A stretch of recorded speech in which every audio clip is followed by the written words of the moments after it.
An ant. Yes, but we're eatable ants. I found that out. What do we do to it? I set it all out. Right now, we're caught as we're wanted. The Martian only has to go a few miles to get a crowd on the run.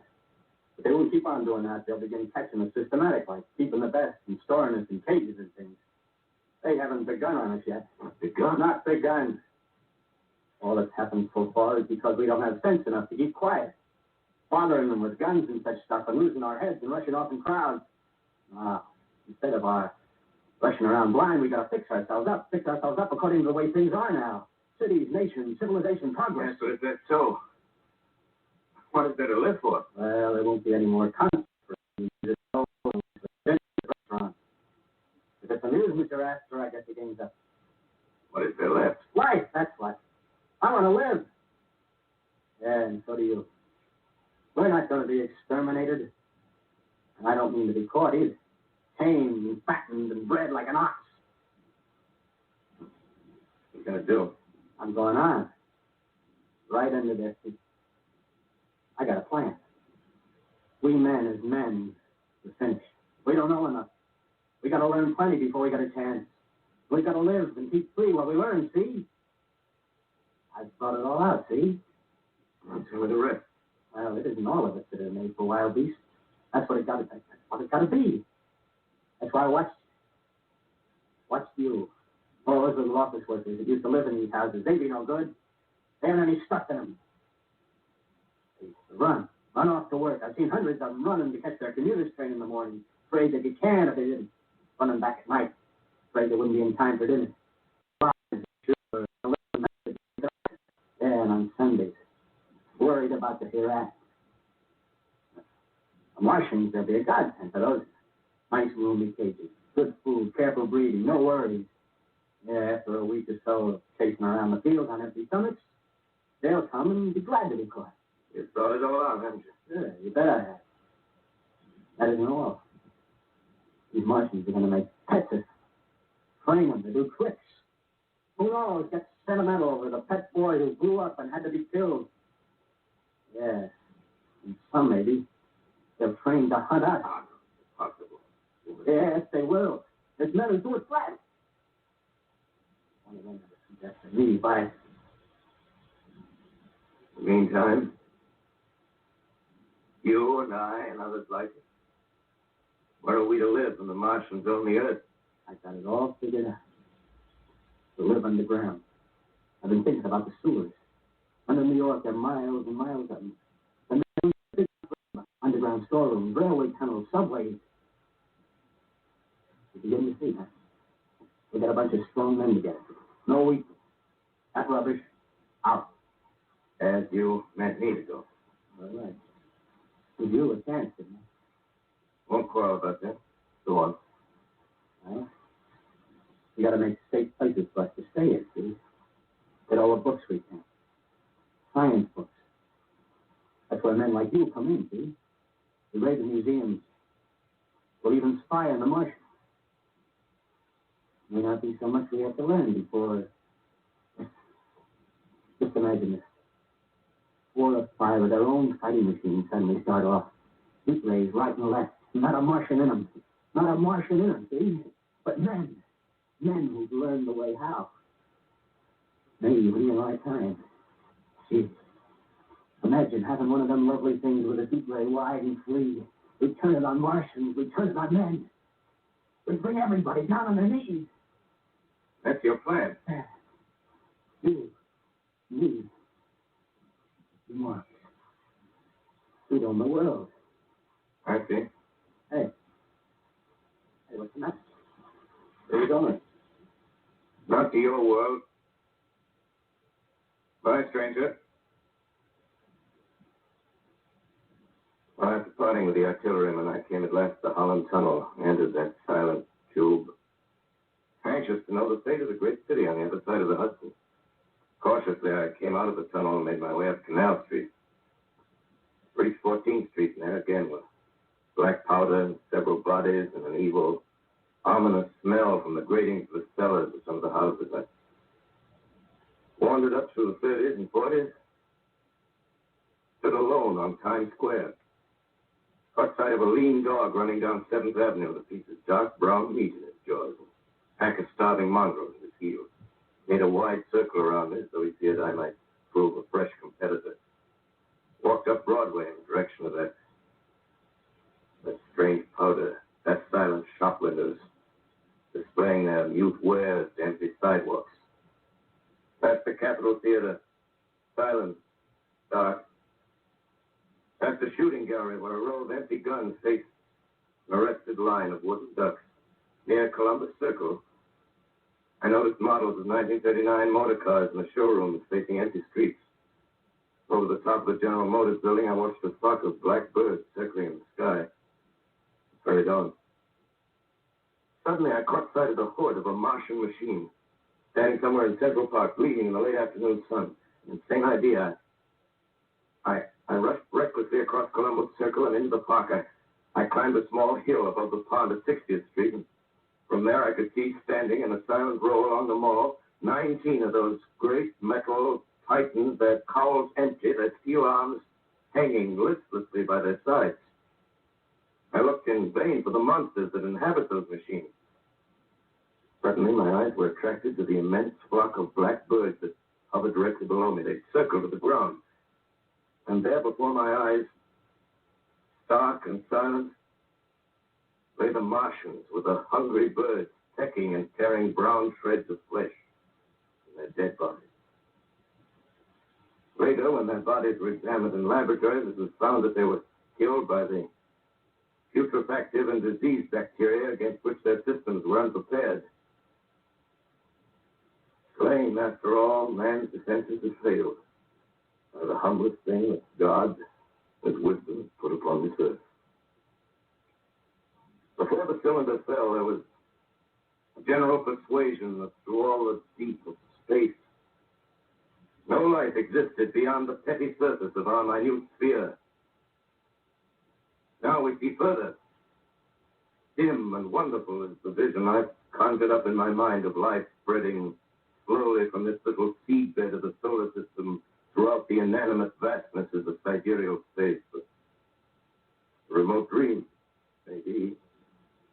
Maybe that the destruction of the Martians is only a reprieve for them and not to us. The future ordained for us. Strange it now seems to sit in my peaceful study, writing down this last chapter of the record, begun at the deserted farm of Grover's Mill. Strange to watch children playing in the streets. Strange to see young people strolling on the green where the mule spring grass heals the last black scars of the bruised earth. Strange to watch the sightseers enter the museum where the disassembled parts of a Martian machine are kept on public view. Strange when I first saw it. Bright and clean cut, hard and silent under the dawn of that last great day.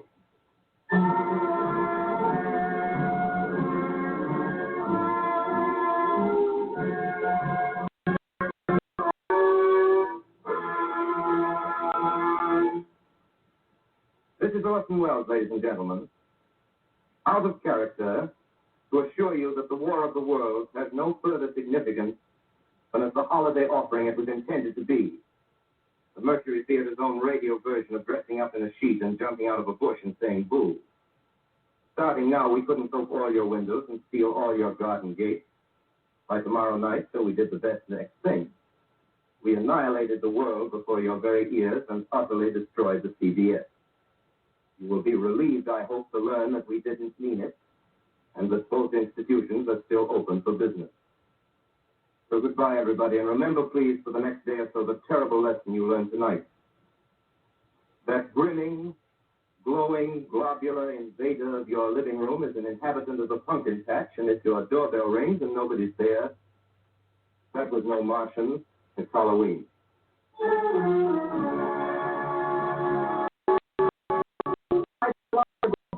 System and its affiliated stations coast to coast has brought you The War of the World by H.G. Wells, the 17th in its weekly series of dramatic broadcasts featuring Orson Welles and the Mercury Theater on the air. Next week, we present a dramatization of three famous short stories. This is the Columbia Broadcasting System.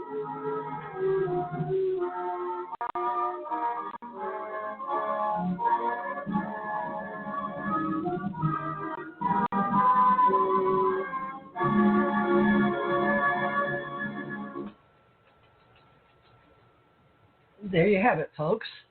This is TJ Morris, ET Radio, and I am Teresa J. Thurmond Morris with our UFO Secret Space Talks for our UAP associates.